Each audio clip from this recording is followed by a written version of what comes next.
Luna Lovegood is one of the most fascinating characters in Harry Potter.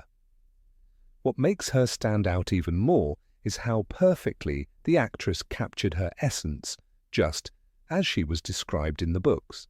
She's kind, brave, and unique, with an eccentric charm that sets her apart. Probably the strangest character in the entire series.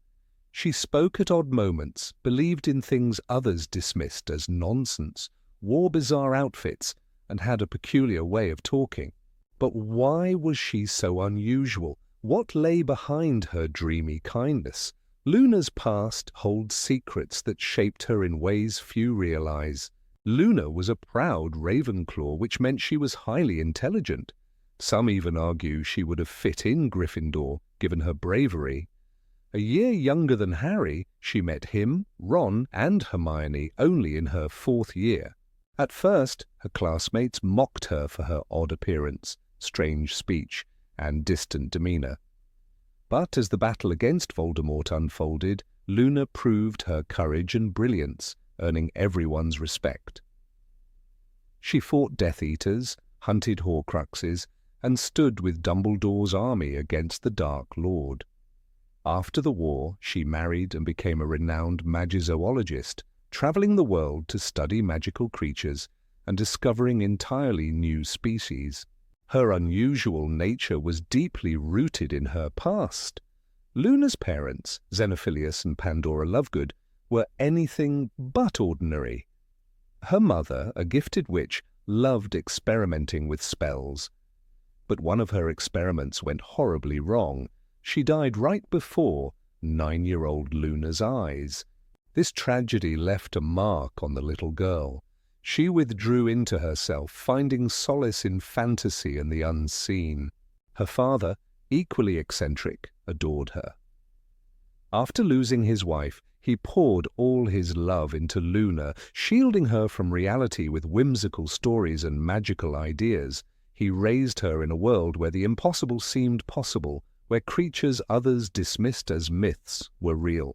Luna's oddities had clear reasons. Her unique fashion sense mirrored her father's.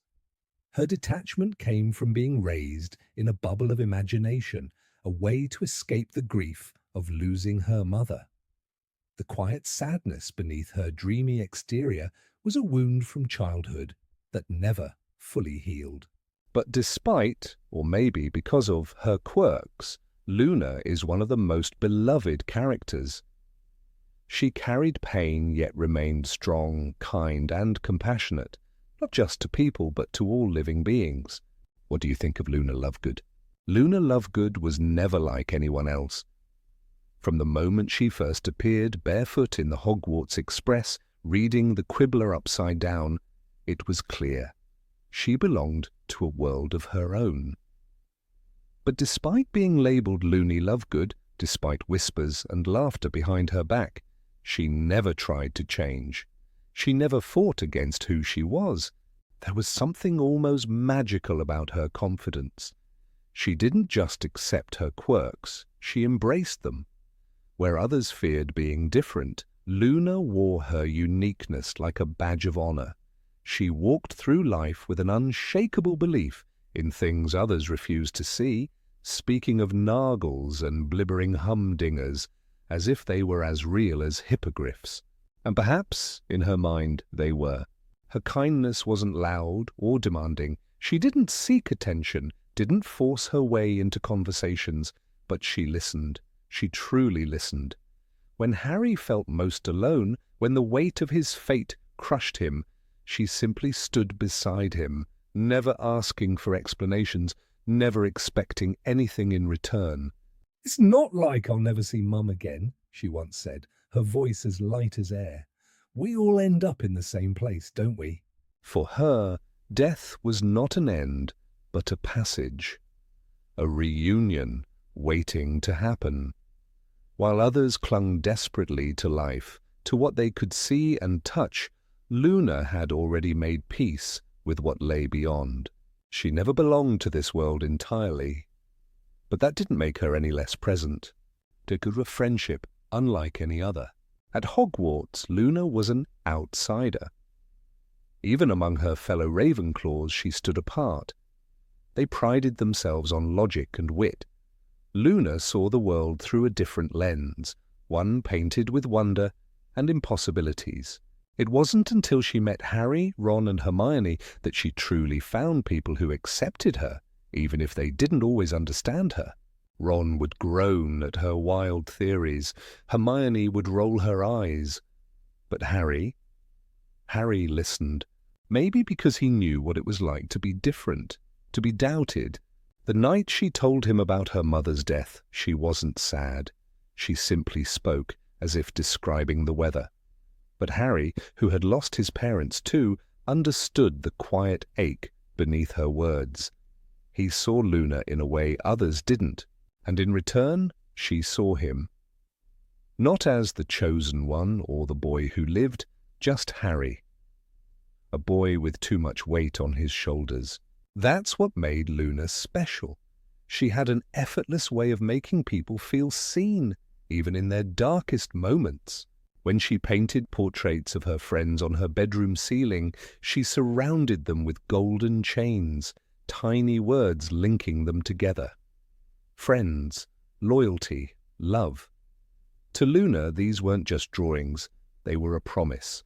She never wavered in that promise. But the war changed everything. Luna was never one to fight for the sake of violence. She believed in peace, in kindness, in seeing the good in people. But when the war came, she didn't hesitate. She joined Dumbledore's army, standing beside those who had once mocked her. She learned to duel. She faced Death Eaters with the same calm she used to discuss magical creatures. Even when captured and imprisoned in Malfoy Manor, she didn't break. She comforted Ollivander in the darkness, offering him strength when he had none left. She never lost hope, never stopped believing they would be saved. And when the final battle arrived, Luna fought. She stood with Harry, with Neville, with Ginny.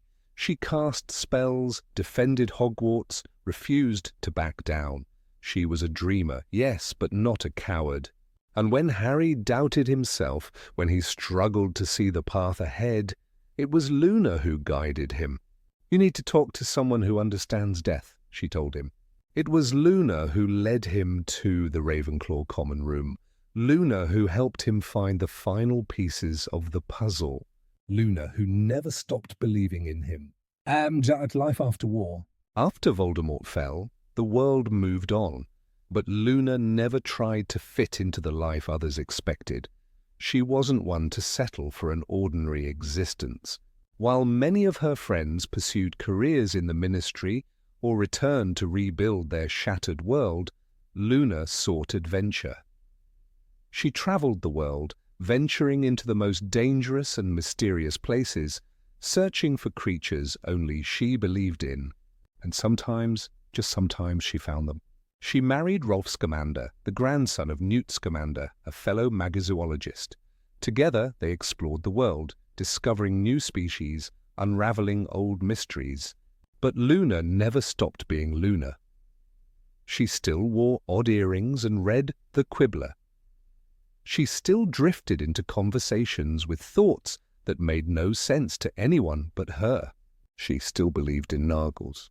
And more than anything, she still believed in the power of love, of friendship, of seeing the world in a way no one else could. Because Luna Lovegood was never just a quirky girl in radish earrings. She was a survivor, a warrior, a dreamer. And the wizarding world